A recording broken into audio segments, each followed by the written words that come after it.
Welcome to the Brute Strength Podcast, bringing you worldwide experts from all areas of health and fitness. We cover training, nutrition, coaching, and mindset.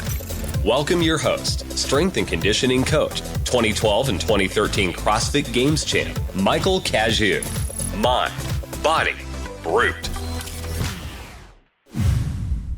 Hey, this is Mike Gervais, and you're listening to the Brute Strength Podcast. This week, I'm back with one of my favorite guests of all time, sports psychologist Michael Gervais. Mike is the mindset coach to dozens of Olympic athletes, the Seattle Seahawks, as well as a number of different Fortune 500 CEOs. In general, he coaches some of the most top performing individuals on the planet, and he is himself one of the best in the world at what he does. We start the conversation off by talking about the Olympics. He's got a number of athletes in Pyeongchang, and we talk about the conversation that he has with them leading up to this event, which is the biggest event of their entire lives. They've spent, over a dozen years, many of them, training for all leading up to this one competition. So what does he tell them? What do they talk about to ensure that they can perform optimally on the biggest stage of their lives? We talk about the possibility of taking someone from being a choke artist all the way to being someone that can handle the pressure of the Olympic Games. I asked him, is it possible to actually train someone from, point A to point B, and how difficult that is? We talk about motivation and what you can do if you're lacking it. We talk about how to build self-awareness as well as confidence. And we finish by talking about his own personal practice to developing a stronger mind. Before we get started, if you're a longtime listener of the show and haven't done so already, please leave me a review on iTunes and hit the subscribe button. If you're a new listener to the show and haven't done so already, head to our website, brutestrengthtraining.com, and sign up for the newsletter. That's where we're going to keep you up to date on all of the new shows, free ebooks, all of the content that we're putting out on YouTube and our blog, and it's just a very good way to keep up to date on what we're doing. Please enjoy the show. Mike, what's up, man? Thank you so much for coming back on the show. No, I appreciate it. Your community is phenomenal, and I'm honored to be part of it as well. So thank you. Awesome, man. So let's start out here. We're in the middle of the Olympics. I assume that you have a lot of athletes. Who should we be looking out for that you coach? Well, you know what? That's a great question, and I want to honor the code that I'm required to play by, which is a legal code. And that legal code is, as a psychologist, a trained psychologist, that it's up to them to talk about it. And to date, none of the Olympians that I'm working with right now that are competing have talked about it. So There's a handful, and it's been a blast to follow them from a distance here. I may have asked you that last time, now that I think about it, and to set you up for that same answer just now. So I apologize. No, it's good. No, it's all good. So you work with the Olympic athletes that you do work with. They've been training, a lot of them, for over a dozen years, some of them before they were, say, 10 years old.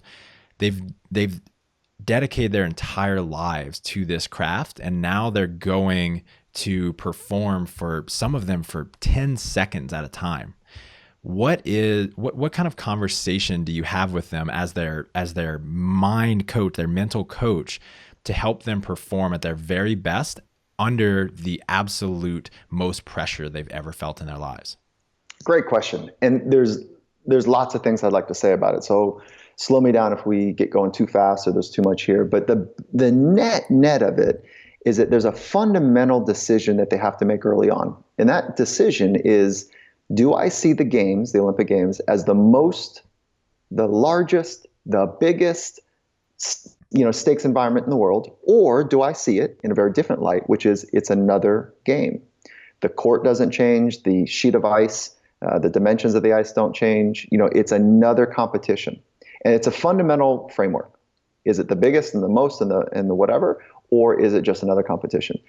And there's traps on both sides. It's not quite as clean, because the truth is that on a world championship and an Olympics, there is no other competition quite like it. There are more people watching. There's more family there. There are more eyeballs, more TVs, more snapshots. It is a circus. So if you think that if the athlete thinks that it's just another game, they've got some things that they need to wrestle with. They've got their childhood psychological framework. They've got all of their friends and family that mean well, that are saying, hey, you're going to be okay. We love you no matter what. It's the big game. How you feeling? So there's lots of noise around that. On the other side, if people are saying, you know what, it is the biggest games, like how do I prepare for it? That means that you've got to actually train for something that you've never seen. You've got to train in a way because you don't know what's on the other side if you're new to the Olympics. You don't know exactly what's going to take place. And then you have to create this artificial level of pressure on a regular basis to see if you've got the capabilities to deal with the maybe experience pressure at the games. My recommendation for folks is that they need to choose, and then we'll back into a strategy from there. My second level of recommendation for folks is to really consider that this might just be a better strategy, might just be that this is just another game. And the reason being is because, let's say, I don't know, let's use a stick and ball sport for just a moment. Let's use basketball. I know we're at Winter Olympics right now, but let's use basketball. The size of the court doesn't change. The ball, the weight, that doesn't change. If you miss a jump shot, there's no sniper in the stands. Like, the consequences are not life and death. Nothing really changes other than more people are watching. So that if people want to nudge, I try to nudge them in that direction. Right. And then we have a couple strategies built around it. Like, when you look down at the floor and you see the rings, like, what thought do you want to have? And so that's how I think about it.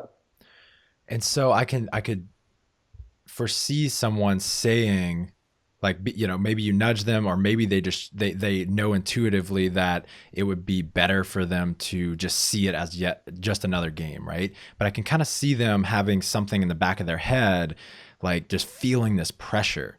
So what tactfully,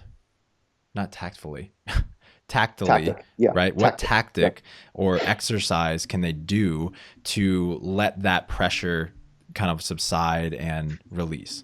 Okay, so there are levels of pressure. At the lowest level, there is choking. People choke. When they perceive the environment to be bigger or more intense than their internal resources. So that's choking. Then there's micro choking, where the environment and the conditions are still too big, but I'm just kind of getting by, but it's low performance. So choking, micro choking, low performance, performing under pressure, thriving under pressure. And then the highest is dissolving pressure. And that dissolving pressure is an interesting concept because it is possible to dissolve pressure where there is no pressure. So pressure is the experience, the internal experience that I need to think or do faster than I think I can. Well, you can change that. You can change that by either thinking and doing faster on a regular basis in practice, or you can just have a clear psychological framework that I'm going to do my way, the way that I practiced and trained, and I'm never going to let something or someone outside of me bully or indicate or determine my inner experience. Now, I know bully is a loaded word, but mental toughness is really just that. Like, I have an inner resolve and a conviction that I've trained, a particular thought pattern that I determine my experience in said environment, in whatever environment, rather than letting the environment dictate. And what happens for most people, if they're not elite athletes or aspiring to be, is you can take a look at public speaking. It's just an easy conversation. Is that as soon as people walk up 3 steps and they're on a platform and a stage and there's lights and cameras, or just lights or just eyeballs, that it's easy to undo the thought pattern that is normal for you. Oh my gosh, what are they thinking? I have to be great. This, that, and the other are all thoughts that build pressure. So it is possible, with great awareness of your inner experience, your inner dialogue, that you can dissolve pressure. And that is essentially what part of mental toughness is. So I have a friend named Chris Masder. He is a now 3-time Olympic luge athlete. And he was on the show about a month ago. And he basically, a couple years ago, he had the best season of his life. And I think he finished like 3rd in the world. He even won a world championship. And he was having a really bad year this year. And you could even hear it in his voice. Like, he was just kind of down. And it just wasn't the same person that I had heard just a year before. 2 days ago, he won a silver medal at the Olympics, right? Best performance of his entire life. So that shows me his ability to handle pressure. Is it possible, or how possible or likely is it that you can take someone, someone could work with a guy like you and go from choking, maybe micro choking under pressure, to that level of performance? Great question. And it's totally possible. And there's an entire science and industry built on the back of it. And think about this, like this is back to you. Do you remember it wasn't maybe 10 years ago, maybe 12 years ago in that range where coaches would say, you can't teach speed. Mm-hmm. Do you remember that phrase? Absolutely. It's crazy. People still use that. That's a crazy thought. Yep. When somebody has a 40-inch vertical and it's outrageous and you hear other people say, you can't teach that. Of course you can. There's a whole science and body of work in an industry around speed, agility, quickness, power. Okay, same is true on the inner psychology side. Mm-hmm. I was going to say inner engineering. The same is true on the psychology, is that you can train relative to great science and best practices, optimal ways of thinking and behaving that promote you to be your best. And the easiest way to think about this is that your brain and spinal cord is like the most amazing superpower computer in the world. It's radical. We don't understand how that 3 pounds of tissue really work, and it's radical. And your mind is the software that runs that computer. So who built the software? I bet you it's not a world-class programmer. I bet you your mom and dad did the initial work, right? I bet that some of your knucklehead friends when you were 12 added some patchwork in there and fixed some bugs or created some holes. Mm-hmm. You have been programming your mind for the last 10, 20, 30, 40 years, okay? However long you've been alive. And popular culture, unfortunately, has been shaping your software as well. So at some point, if we agree that as humans, there's only 3 things that we can train. We can train our craft, we can train our mind, and we can train our body. Those are the only 3 things. Why for what good reason would we have to leave our mind up to chance or suboptimal programming? If your mom and dad are world-class programmers of the mind, you got a running head start. Right. Or if you're coaches, early coaches, if you're in the sport world, or you've got some mentor at a young age for business, and they were world-class at thought strategies and ways to think and awareness strategies, you got a running start. But that's usually not the case. So let's get better. Let's invest in it. And there's a whole body of science around it. And it's not hard. It's really not hard. It's just invisible. Right. So that makes it complicated. Yep. On one hand, it's really what you just shared is super empowering. And on the other, it puts the responsibility and the accountability on someone who just listened to that, right? Because it's not that the Olympian or the Chris Mazers of the world were just born like that and they can never do it, so they shouldn't even try. In fact, it's because they've trained for so long and put so much effort and intention into it that they built that. And you can too. You just have to be willing to put in the work. That's what's up. That's exactly. Yes, there is responsibility. You are responsible for your experience in life. You also have relationships with other people in the environment that are part of that ecosystem.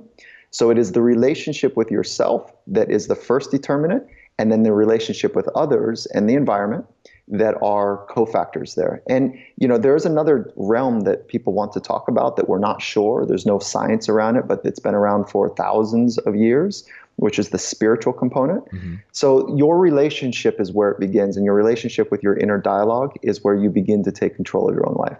That narrative that you have and the thought patterns that you want to cultivate are all possible to completely reorganize. And that takes work. Like you can change your posture. That's possible. Mm-hmm. It's hard. It requires a relentless approach. You've got to do some soft tissue work. You got to do some joint mob. You got to do some stuff. And you got to be aware of your posture when you're sitting and standing and walking. And over time, it can change. Same is true for thought patterns. Same is true for the relationship you have with yourself. And it begins there. And like your friend Chris, what he's done is okay, pull back for just a moment. I don't think we should put athletes on a pedestal. Mm-hmm. I think that that's a mistake because it is easy to say, look at Superman and Superwoman. Right.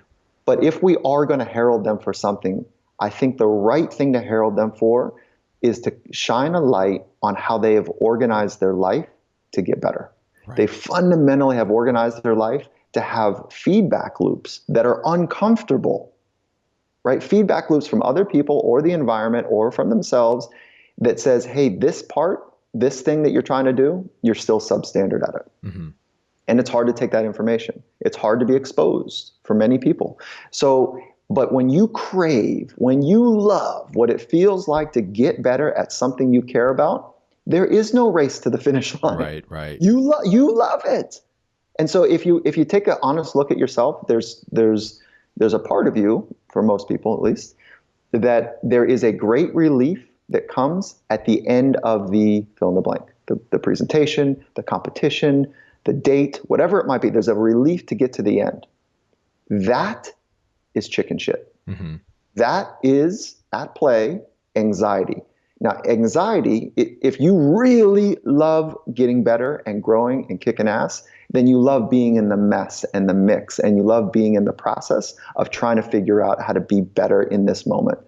And that's really the intersection of where greatness takes place for folks, is that they've just committed their life to getting better on a day in and day out basis, which means that they run to the edge of instability on a day-to-day basis.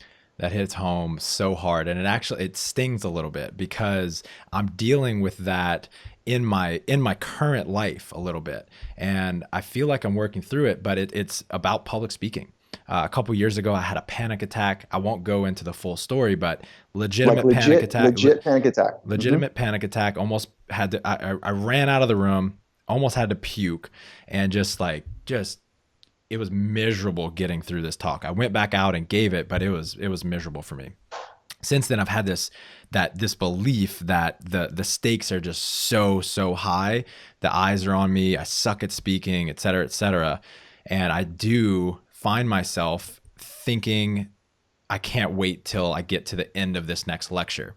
But I've found that when I really put in the time to prepare, that I look forward to, I know this isn't going to go perfectly, but this is my opportunity to get better at a skill that I so highly value. Okay. So it's that difference. Can I coach you up a little bit? Please. Would that be okay? Yeah. Please. Okay, cool. So here's a thought for you, is that preparation alone is not enough. It's good. Mm-hmm. You have to when I say it's good, it means like it's a prerequisite. You've got to be prepared. You've got to get yourself in that framework where you know that you're not faking anything. The fake it till you make it idea, Yep. It doesn't work. We can't fake anything. We know that we're full of it. Okay. But the second part that you talked about, which is, I know that it's not going to be perfect. Beautiful. That creates space. So every thought that you have either does one of two things. If we oversimplify this, it creates expansion in space, mm-hmm. freedom to play, if you will, or it creates constriction. So your thoughts and your thought patterns are either constricting you, tightening you up, or creating space to play. And whatever thought patterns you have that create more space, it's wonderful. Now here's I think the real massive accelerant to public speaking or doing anything public is that at some point, it's really important to decouple who you are from what you do. Right. If you can pull those two things apart, I am as a man or a woman, and you fill in the blanks, and you are so much more than what you do. Right? Okay, so that's the first thing to decouple. It's easy to intellectualize it, but it's harder to do. The second thing is to love people and stop giving a shit what they think of you. Got it. Those two things, right? Like really love people, and then stop being beholden that what they might be thinking of you is the determinant of who you are. So those are how those four variables hang together. Yeah, that's huge. Thank you for that. Yeah, no, it's fun. It is fun, right? Like, I don't know. For me, I'm a nerd, but it's fun. Awesome.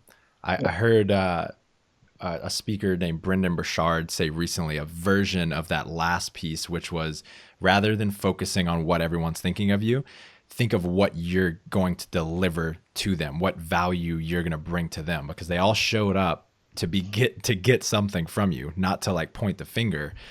So that shift of framework has been really helpful at times.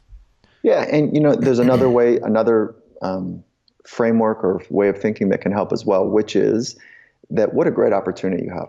Yes. So if you orientate yourself to share the things that you think about or are intimately struggling and trying to sort out, that you've got an opportunity to share those things, right? So if you come from a place of gratitude, it can override fear.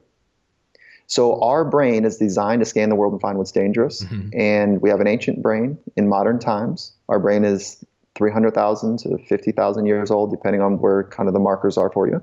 And it hasn't caught up to the modern technology advances and the rhythm of our world now. And so the saber-tooth tiger at one time was dangerous. Tribes from another distance at some point were dangerous. And what we have now is other people's opinions. So you've heard of FOMO, fear of missing out. You've heard of YOLO, you only live once.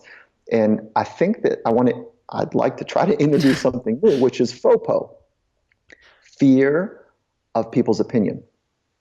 And I think that, boom, yeah, I think that that's a real deal for us, right? FOPO. And it restricts us. It helps us kind of resort back to playing it safe and playing it small. And that's not what we're designed for. Mm-hmm. That's not what it is. And so anyways, FOPO. You got to put it on social media, Mike, or it doesn't exist. Yeah, I know. So this is a good segue. You talked briefly about, when you're doing something that you're truly passionate about learning, you're not looking for that relief at the end.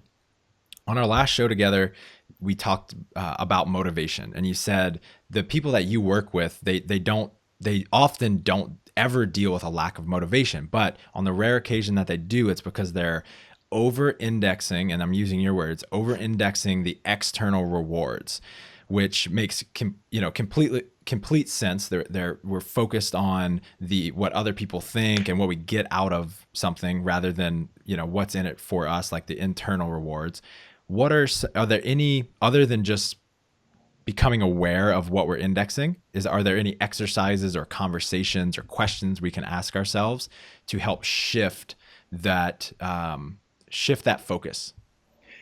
I don't know if there's an exact process. I don't have one, and I don't know if anyone does to help shift that. And I do know from a research perspective, it is hard to shift. If you are truly externally driven, mm-hmm. It is hard to shift to internal. So it requires you asking the hard question of yourself. I think it begins there. Like, what are the big and difficult and hard questions in life? And if somebody is lost, if they aren't sure what their purpose or passionate about, then start with those big questions. And I would also add a caveat in there is that I'm not convinced that passion comes only in the environment that naturally brings you passion. So let's say that you always wanted to be a guitar player, but you are a clerk or an accountant, or you're mm-hmm. more physical and you're in your industry or whatever. It doesn't mean you can't live passionately. It just means it's a little bit harder in this environment that you find yourself in now, whether you're a factory worker or you're an accountant. You can still live with passion if you reorientate and ask the hard questions. What am I doing here? Mm-hmm. I don't know what happens after I die, right? So what am I doing in this physical time that we have together? And what do I think about death? Once my physical body ends, there's birth and death, and then there's life. So what do I think about death? And asking those hard questions, I think, are a better suggestion than a shortcut to becoming more internally motivated. Mm-hmm. The second part of that, I would suggest, is if you're feeling a lackluster approach to life, it just might be that you're fatigued. You're over-indexed on training and stress, and distress, and under-indexed on proper recovery. So Hans Selye, great researcher, Seyle, Hans Selye, was one of the original researchers on acute stress and chronic stress and the impact that stress has on organisms.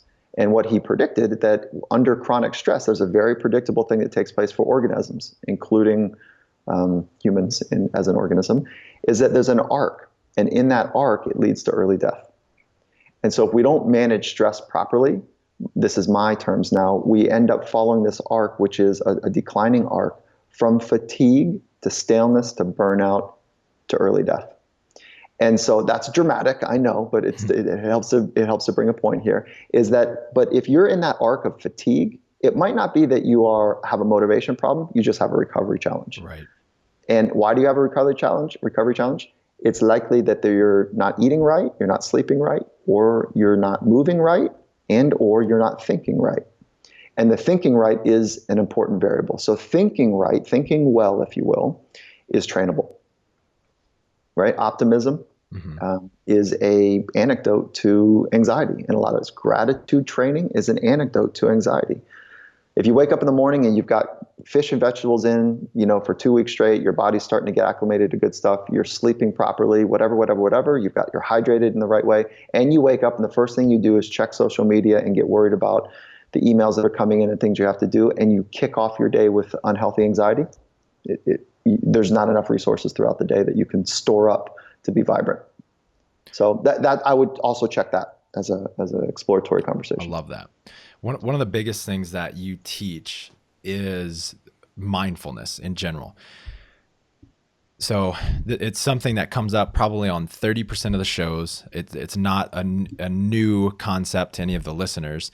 I'm curious how you frame mindfulness to your athletes. Like, what are the benefits that you tell them they could get out of a mindfulness practice? Well, the best of the best are already very mindful. And so I want to talk about levels of this for just a moment. To do extraordinary things, people are required to be in the present moment. So mindfulness has two basic pillars. And the first pillar is awareness. Awareness of your thoughts, awareness of your emotions, awareness of your body sensations, and awareness of the environment. So with great awareness, you can become a better performer, but that's not the full picture. So the second pillar is the depth of mindfulness, where the richness takes place. With great awareness, you can be connected to the present moment more often, which leads to the second pillar, which is insight and or wisdom. So with wisdom, revealing the wisdom that you already have inside of you from within, the whole world changes. Your world changes because you have tapped into the deeper parts of the human experience. So the whole purpose of great awareness is not to be better on the field, not to be a better presenter. It will help. But the training of mindfulness is a focus training. That's what it is. So remember, and let's bring in some other science for just a moment. Focus is one of the entry points into flow state. Flow state is the most optimal state humans can be in. So with just that finding, there's research that will support that those who practice mindfulness have an increased frequency in flow state. I don't really need much more information, much more science. That's compelling to me. And it's relatively good science. So there's enough there. Now, and we can trace mindfulness back 2,500 years. Like it's been around a long time for reasons far beyond better performance. Are there anything, so obviously sitting meditation of a lot of sorts is a common practice. Are there any other techniques or things that you have people try to help them bridge the gap between them just sitting and focusing on their breath or whatever that technique may be to actually, being aware of their thoughts in the moment or on the field or wherever it may be? Yeah, it's a good question. And that is a debate, so there's two ways okay, stop. There's actually thousands of ways to do mindfulness, right? There's many, many different types. And there's a basic thought is, are we going to do moving mindfulness or are we going to do mindfulness that is more still, where the body's not involved? Okay.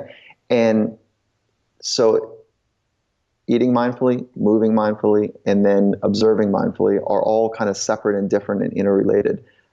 I am a fan of starting with getting your butt in a chair or a pillow or standing and becoming intimately aware of how your mind works. Because if you can't do it in a still environment, I'm not sure that you can do it repeatedly and consistently in a noisy environment. Like that's, if you think about movement patterns, we start by crawling or rolling over first. And then we crawl, then we stand and walk, and then we off to running, and hopefully running well in rugged environments. Same thing for the mind. So I know that it's not sexy to say that. I know that it's not cool to say sit in a pillow, and get, that's not, who wants to really do that? Who really wants to, I don't know, throw weights around until you're almost throwing up? you want something else from it as well. So you better love the process for sure if you want to be exceptional at it. And then at the same time, like, what are you doing it for? So other people think you're cool? I hope not. Gotcha. Yeah, right. Did you grab your free accessory strength training program? Available for a limited time at brutestrengthtraining.com/SSW. This episode is brought to you by ButcherBox. ButcherBox is an online meat subscription service that sends you some of the best meat on the planet right to your doorstep. I made a decision this year to start choosing quality over quantity, and that's in terms of movement, in terms of relationships, and in terms of food. I know that I'm going to eat meat every single day, so I made the decision to start using ButcherBox myself because they send you the highest quality meat you can possibly find. It's all 100% grass raised and finished meat. They're pasture raised animals as well as antibiotic free. Here are some of the benefits that you get from eating grass-fed meat. So first off, it has higher levels of vitamins. There's more protein per ounce than in conventional meat. And some of the biggest ones are that it reduces cellular inflammation and improves brain function, and then it helps you get nutrients into your cells better. It also increases something called CLA. Increased CLA is going to improve your metabolism, making it easier for you to burn fat, improve your blood sugar levels. It helps you to fight cancer and reduces your risk of heart disease. The biggest reason that I got it is because it's some of the tastiest meat I've ever had, and I know that it's going to keep me healthier for longer. If you're interested, you can head to butcherbox.com/brute for a free package of bacon plus $20 off of your first order. So how do you help people, and this is a total shift of conversation, by the way, how do you help people change their relationship with failure or making mistakes? Like every time they make a mistake in a game, they just really beat themselves up over it and hold on to it to an unhealthy degree. How do you change that relationship? Well, mistakes are, as they say, good learning opportunities. Okay, they say that. They say fail fast, fail forward. That's a slogan and a saying that's been around in business for a while. Mm-hmm. I'd like to learn from success as much as I possibly can. And so I have a different definition of failure first. So success and failure are both imposters, right? They're both pieces of feedback, and we give them too much power and credit. So I'd like to learn when I don't have incredible pain. I'd like to learn as fast and as often as I can in any situation. But if I hold this thing up like I have to do more to be more, and I have to do extraordinary things and have extraordinary outcomes to be okay, then the psychological model, the basic framework is compromised. The second piece is that I think that failure, this is how I think about failure, is that it's playing it safe and playing it small and not going for it. You can win the game. Mm-hmm. You can have the extraordinary outcome and still fail. Gotcha. Okay, mistakes and a series of mistakes and loss of a game for me is not failure. Mm-hmm. It is new information or information that my training physically, technically, or mentally is not to par to other people. Maybe it's not par to me, mm-hmm. right? Maybe I haven't, and that's actually, it all snaps back into how do you define success as well. Is success your best or being the best? Right. And if it is your best, it is unrealistic to think that you're going to be your best all the time. Right. So we're in the Olympic spirit right now. One of the ways that I've learned from great coaches in the Olympic framework is that we're not trying to have them come out every day and peak and PR. Forget about it. We're trying to hover somewhere between 87 and 92% of potential on a regular basis, so that we're in striking range of PRs when it's time. Periodized our programming toward it. Mm-hmm. But we're trying to hover somewhere around 87 to 92%, which gives margins of error to make mistakes and not be like quote unquote perfect. Mm-hmm. So I think I just gave you a mouthful there, but fundamentally reorganizing the way that we think about definition, think about failure is really important. That's huge. I mean, you could win a game, win an event, but it can still not be a complete success to you if your definition of success is doing your absolute best. And it doesn't mean you get down about it, but you just know, okay, I'm capable of more. How could I have done better? And get better from there. That's right. And so with the Seattle Seahawks, I'm fortunate enough to work with that team and spend time with them for the last 7 years. And we've had games where we've won, and the next day, the head coach, Coach Carroll, who's also a business partner of mine in another venture, is extraordinary at creating an optimal culture where people can become better and maybe potentially find their best. And we've had winning games, and Monday morning, he's like, guys, that was shabby. We got the win. We're going to take it. Great. But if we think that is what it's going to take for us to be and become our very best, we're fooling ourselves, and it's shabby. And it's substandard, and we're just BSing ourselves. So I think that's a really important takeaway, right? Is to be completely honest with yourself about the value and the importance of showing up and showing up well on a consistent basis. And then if I flip coins over to the NBA, I can't tell you how many guys have said, Mike, I'm not going to lie. When it came down to the last shot, I was kind of hiding around that last screen. I didn't really want the ball. I was hoping that somebody else would get it. Okay, well, even if you won the game, I'm not sure that you can really call that success. Mm-hmm. So anyways, I could go on and on about it. That's but great. I think, mistakes are really important, and they sting sometimes. And failure is just playing it safe and small in a way that it's not anywhere close to your potential. Right. So I want to talk about the conversation that you have with people, or just the way you think about confidence. And I'm starting to believe more and more that confidence is kind of overrated, because a lot of times if we're truly pushing to our, outside of our comfort zone, pushing our boundaries, then it's not possible to feel completely confident all the time. So how do you think about and talk about confidence to your athletes? There's an inner tension. When you're at the edge of stability, at the edge of instability, there is an inner tension, sometimes a civil war if you're hostile to yourself, but there's an inner tension and a balance between, I think I have what it takes here, and it looks heavy, like the conditions are heavy. So that inner tension is what turns us on. It's a thing that switches us on. Like that's where risk and real challenge are significant in getting better. So to say, there's a phrase in the NFL that some of the most dangerous words are, I got this. Okay, that sounds like a confident statement. I got this. Okay, but at some point, if you keep saying that, you stop getting better. Where I want folks to be and where I want to be in my life is, oh yeah, look at that. I think I got what that takes. Put me in. Let's go. Let's give this a shot. And then so that creates like a literally an internally switching on experience in my own body and my mind and my brain. And I love those moments. And I think we all do.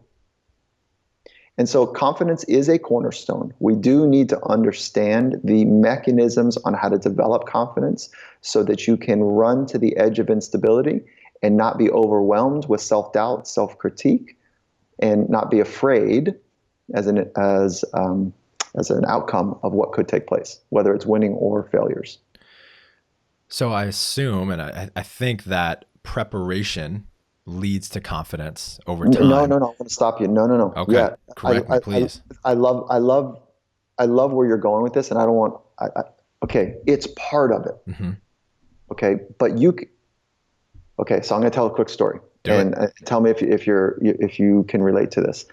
I spent some time in the UFC working with guys that are incredibly disciplined, where there's two people, mentally disciplined, where there's two people equally skilled in a cage, the cage door closes, and there's 17,000 people wanting to see blood, wanting to see a fight, and there's only one person that's going to walk out a winner, okay? And I can't tell you how many of them have prepared in a world-class way, and then it all changes for them on the 4 steps up into the cage. So they get their arms are spread out. The referee is checking to make sure that they're greased properly. They've got their cup on, their mouthpiece is in place, that there's no kind of funny stuff happening in their gloves.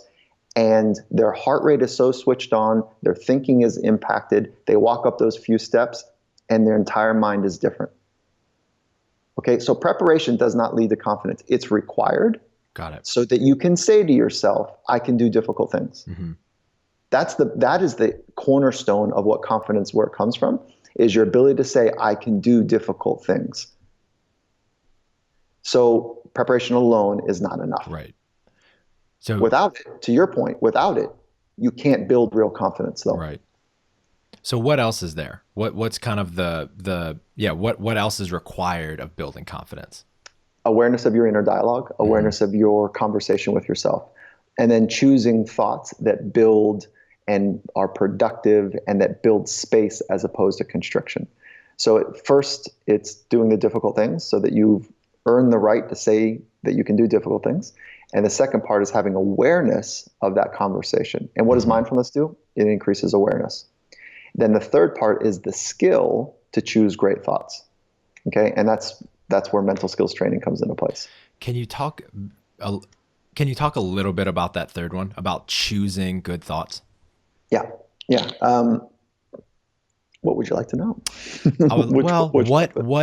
Explain what the alternative is, which is just being mindless and just being whatever thought first comes into your mind.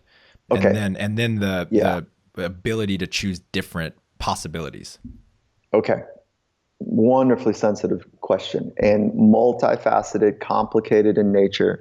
And if we make it as simple as we possibly can, is that all day long we are having a conversation with ourselves. So self-talk is something that is real. And if you've ever had an experience where all of a sudden you feel nauseous and nervous and you feel tense and uptight or snappy or whatever, and you're not sure like how you got there because the competition that you're entering is still a day and a half away or later in the evening, it's because you've been thinking about things a certain way. So thoughts precede emotions, right? And they happen like in a bang bang fashion. So thoughts and emotions are tightly connected, and they also express themselves oftentimes physically. Not everyone experiences their own unique way of experiencing anxiety, but thoughts precede emotions. And if you want to move up the chain of impact, become aware of your thoughts before you have, emotions that are not optimal. So that's kind of how the process works, is increase the awareness of the thoughts, and then to be mechanical about it, think about and remember times when you were at your best. So do some imagination, right? And then find those 1 or 2, 3 experiences, and I mean real experiences in your life, and then try to figure out, what was I saying to myself? Like, how was I positioning my inner experience to be that on point? And we call that epic thoughts. So what are your epic thoughts? And then this is super mechanical, but I love this. This is great. Is just write it down. Okay, what are my epic thoughts? Now it sounds a little cheesy, okay, and it sounds very pedestrian and almost like a 7th grade experience for people. But I can imagine that you're going, yeah, okay, this is work. This is part of the work. Write it down. What are your epic thoughts? But for every epic thought, you got to be able to back it up. So there's a separate column right next to it. If your epic thought is, I can do difficult stuff, I can do difficult things, then in your history, write down 3 reasons that give you the right to say that. Right. And you're not manufacturing these epic thoughts. You're pulling them from exactly what you told yourself. Yeah, you've got an inventory of excellence in your past. So be very clear rather than leave it up to chance in the future. Be very clear. How did you position yourself to be on point? What were the precepts of it? And that's just using a good scientific inquiry, figure it out. That's phenomenal. I've been saying this little kind of phrase and concept lately, and I want to be corrected if this is wrong. So I've been telling people that quote unquote positive self-talk is overrated because we're only as good if we're filling our minds with these positive thoughts, we're only as good as our last thought. And when something goes wrong, we make a mistake or some circumstance happens to us and throws us off, then we don't have that positive thought because we're not aware of our thinking.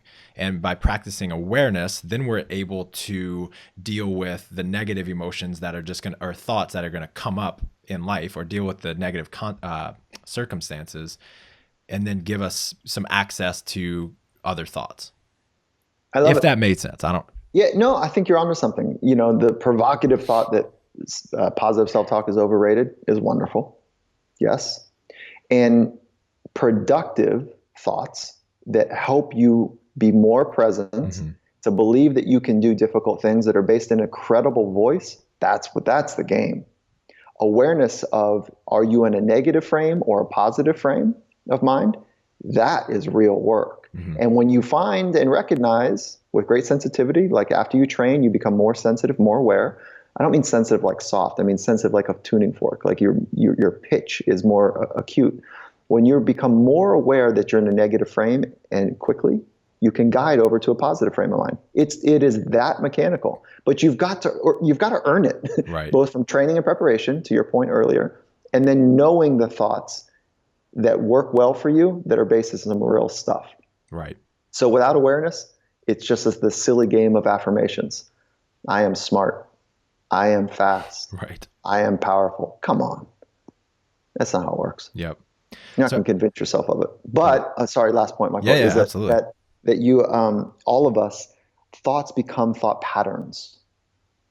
And those thought patterns become habitual. And over time, those habits become part of our psychological framework, which is how we understand and interpret ourselves and others and the world. So it is important to become aware of thoughts, because they lead to patterns and habits and then impact our framework. Gotcha. I have a few personal questions for you before we wrap it up. So first off, I know that in general, you can't work with some of the highest performers in the world and not be an incredibly high performer yourself. No slouch could just work with these individuals. So first off, before we get into what your actual practice is, what inspired you, and how did you become so passionate in your craft, in sports psychology and mindset? Yeah, thank you. It was born out of pain. And I think unless we're coming from places that are real, it's not ever going to be real. If folks want to do whatever they're doing to be accepted or liked or part of a crowd, or to do, like, I don't know, something, I don't know, you know where I'm going. Like, it's just not real. So mine was born out of pain. I was a young competitor, and my sport of choice was surfing. And there are two types of surfing: free surfing and competitive surfing. And I was able to do free surfing just fine. But as soon as, quote unquote, the lights turned on, I couldn't figure it out. I couldn't think properly. And I could access maybe 60%, maybe 50%, somewhere in that framework of what was possible inside of me. And it was awful.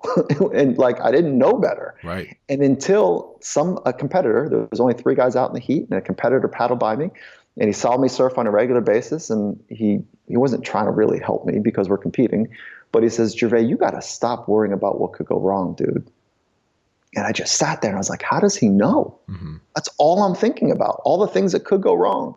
If I choke, if I do this, that, and the other, what are people going to think of me, was the essence of the pain. And at some point I had to say, you know what, that's a ridiculous thought pattern that I have. And so I worked on changing it and trying to understand where it came from. And I'll tell you what, it feels like I stepped on a lion's tail and it took off running. And it's an amazing journey. Like the understanding of the inner experience is just, for me, I don't know. It's like, you don't have to ask me to read a book. You don't have to ask me to talk about it. I love it. It's wonderful. It fits for me. It makes sense to me at some level. And it was all born out of some pain that I had. So I think for all of us, if we can get in touch with our own suffering, that we end up coming from an organic, real place. And I don't know. I think that's just a necessary component. Thank you for sharing that. What does your practice look like today for you personally? How do you continue to develop a stronger mindset, better thought patterns, behaviors, etc.? I'll tell you a couple things mechanically I do to make sure I'm keeping myself honest, and then some more maybe esoteric things. So when I wake up, I've got this quick little 60-second check-in that I have, and it's 4 parts. The first part is I take 1 breath, and I make sure that I'm focusing deeply on just the most basic thing, which is a breath. And a long exhale is paired with safety. It's paired with relaxation. So before I get caught into the busyness of the world, I make sure that I take 1 breath. 12 seconds. That's all it takes. Mm-hmm. If I want to do 2, I'm down with it. Right? Okay. So 1 breath. Sheets are still on. The second thing is I have 1 thought of gratitude. So I just start to spark and light that part of the brain that precedes joy, that precedes happiness, that is an inoculation for anxiety and all the stuff that gets in the way of the freedom to play in life. So 1 thought of gratitude. And again, if I want to do 2, 3, 4, 5, it's cool. But it's just a minimum of 1. And I make sure that I feel it, completely feel it. And so when that happens, the corners of your eyes and lips and the corners of your throat begin to smile in some kind of way. Before you move on, would you mind giving an example of how you do that? That isn't just, and maybe it is, maybe you I think you have a son? I do, daughter? Yes. So is it you just think of your son and then your face lights up, or is there something else going on? And it can be, for sure, that's an easy one. It can be that I have, I'm grateful that I have 2 feet. Mm-hmm. Not everyone can say that. And I'm grateful that I have a warm bed.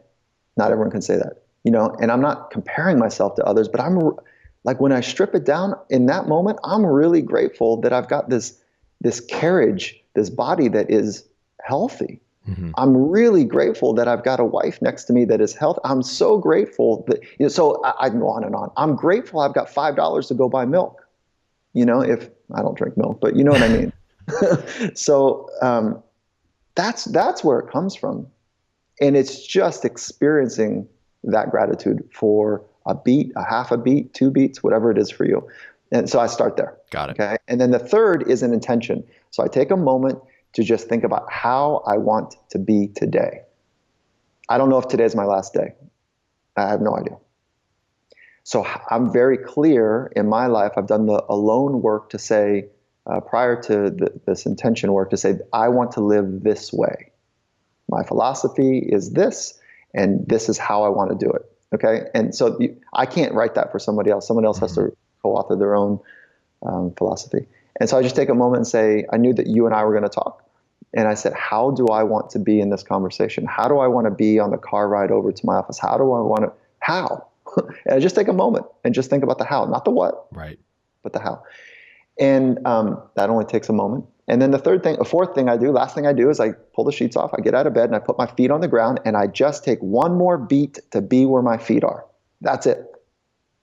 So that's 1 practice I have. It's like 60 seconds to, I don't know, a couple minutes if I extend it and milk it out a little bit. And that's 1 practice I have. And then I've got, I get my butt on a seat and I've got a regular mindfulness practice that I'm engaged in. And then the third is I build communities of people that are switched on and support and challenge me, and I get to support and challenge them. So those are a couple ways I do it. Awesome. I've been thinking about this since I heard your podcast with him. You did a podcast with Ryan Holiday, and one part in particular, first off, it was phenomenal. I think I might have even emailed you after to tell you so. But it was Thank you for that. Yeah. One part that really stood out was this comment that y'all didn't even spend too much time on, which was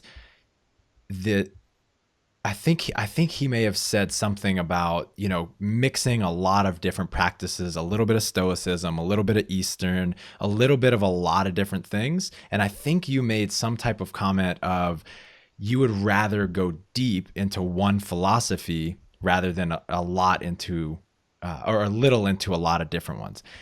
I have been so fascinated with that because I'm really a dabbler, but I kind of get where you're going with that, and I just want to hear you explain a little bit about what that is.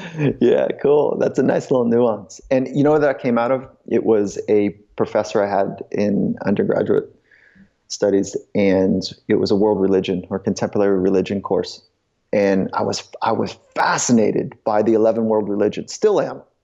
And Shintoism, Sikhism, Zoroastrianism, Jainism, Christianity, Islam, Buddhism. Like, I'm fascinated by how they've organized these principles and practices for people to be great. I mean, think about that for a minute. The largest shapers of the human experience to date are religions. How many people? 2 billion people are practicing Christianity. I think that's the number. I might have that wrong. Billions of people are practicing religion. So they're bigger than Apple. Oh, yes, they are. They're massive shapers. Okay. And so I was blown away by it. And so I said, hey, I've got this idea. What if these 4 principles, I think they're amazing, of Buddhism, and then these 3 principles of Christianity and these of Islam, and what if I were to cobble these together? And so the professor, this is in front of the class, and he looks at me and he says, Gervais, do you think that you know better than the founders of these religions to create your own? I said, ooh, I don't know. Like, that's audacious. That's kind of bold. No, I don't know. No, I don't, not now. And so, but I think that idea to cherry pick principles is very modern. Mm-hmm. I think that is something in this humanistic, self-absorbed way that we are finding ourselves in right now, based on humanism and dataism coming together, that it's easy to cherry pick principles, and it's hard to be consistent with the depth of principles and the consistency of the depth of those principles. And so anyways, that's it. That's where it came. That's where that kind of quick comment came from. And it might be right. It might be right to create a hybrid for folks, right, of principles. But there's something amazing about following a consistent, deep path. And for me, that's what mastery is about, is becoming so connected to the craft that it becomes artistic, that you're playing in spaces and the spaces between the spaces that are at first blush not even recognizable to most people, but you've spent so much time inside of the craft that you can play in the spaces between. And in doing that, you end up learning so much about yourself. So mastery of craft, the whole purpose of that is mastery of self. The whole purpose of that is to be able to help others become. And so for me, it is a complete miss to find your best with a period behind it. The whole reason to find your best or to become better is to help others accelerate their journey as well. And now you can't do that for people if they don't want to be part of it, right? So there's got to be some handshakes, if you will. Like, hey, let's do some cool shit together. Like, let's figure out how far we can go in our relationship to become better. And hopefully it starts in your intimate relationships, and like a pebble in a pond, it ripples out to the relationships outside of it. That's the thought. Yeah. And I've learned that in such a big way this year, that focusing on what we can do for others seems to be literally the key to having a fulfilling existence here on earth. Oh, no. Even better. Research supports that. Relationships, when we deconstruct and we take a deep dive look at a meta-analysis, there was a Harvard study that they took a look for 75 years. What are the common threads of why people are happy? And relationships was one of them. Meaningful, intimate, connective relationships. It was not money. Yep. It was not recognition by others. It was not likes on Twitter. It was none of that. It's deep, committed relationships. So for you to be in a great, meaningful relationship, you better show up on a consistent basis and really care about other people. You better, and to do that, you better get your recovery system in place, because if you're fatigued, it's easy to be irritated or irritable. And if you're not progressing to grow, it's easy to get stale. So the investment in self is really for the investment in others. That's phenomenal. Thank you. Yeah. A few rapid fires. So what book have you given as a gift most often? Yeah, good question. I think that the one, Viktor Frankl, Man's Search for Meaning, and then Way of the Champion by Jerry Lynch. Those two are for very different populations, sometimes the same, but those are the ones I really, one is Way of the Champion is mechanical. It's simple. There's stuff to do in it that is seems simple but really profound. And then Man's Search for Meaning, Viktor Frankl's book, is just the first 150 pages are rad, and it's a reminder that there's so much more inside of us. Then On Killing is a good recommendation, I think. It's a bit repetitive in the way it's written, but the principles are really good. So I give books out a lot. So I don't know. I love reading, and so. Perfect. What's a belief that you hold that if others held would have the biggest effect on their life and or performance? I've got two. One belief system is that you don't need to do more to be more. The second is that there is so much more inside of you, and the entry point to express that is deep focus. Ooh. I just read the book Deep Work by Newport. You know it? I do. I haven't read it, but good. yeah. So my cool. mind is on fire with pretty much exactly what you just said just Yeah. now. Yeah. What's one action that you think everyone should take right now? It's a great question, because there are so many different opportunities and there's so many different paths that people are on. I'd say the first step is to really listen deeply to what it is that you think is right for you. And some people might need something very basic like better sleep, and that fundamentally changes the quality and texture of their life. Mm-hmm. Some people might need to make a better decision about their peer groups. They might need to put TV down, put the bottle down, get the needle out of their neck. I don't know. It's a complicated question because not everybody is thriving, not everybody is healthy. So out of the sensitivity that where people are in their life, I would say that the first is to honor the suffering that you experience in your life, to really embrace that you too struggle, and to better understand that inner suffering, and then to be able to have compassion for other people and their suffering begins to build this fabric between us that we don't have it all sorted out. It's okay to be you. You don't need to do extraordinary things to be extraordinary. And I would just start with a true, honest investigation of your own truth, of whatever that is. And I get a paper out and a pen out, and I'd write it down, or I'd be around a wise person and sort it out verbally with them. And so that I'd start there. And that sounds super heavy, and it is. This is not like, there's no hacks. There's no 7 steps. There's, begin there. Right. That's deep work. And the second action you should take is go start listening to the Finding Mastery podcast. It is badass. Guys, if you liked this conversation, Mike goes into so much more depth with his guest, and he's got some of the highest performing athletes, actors, CEOs on the planet, and he dives into their mental frameworks and what makes them the highest performers in the world. Mike, thank you so much for your time, brother. Appreciate it. And I'm so stoked that you included me in this for a second time with you, and I really love the way you ask questions. Thank you, brother. You've got an intuitive way that you get to the center of things, and so anytime, this is fun for me. So I appreciate it, and so thank you very much. Thank you, man. And your website is competetocreate.com is your business website, .net. Yeah, .net, yep. Where else can people find you? Findingmastery.net as well. So competetocreate.net is the joint venture with head coach of the Seattle Seahawks and myself, where we've taken his IP on how to switch on cultures, my IP about how to train the mind for people that want to pursue their potential.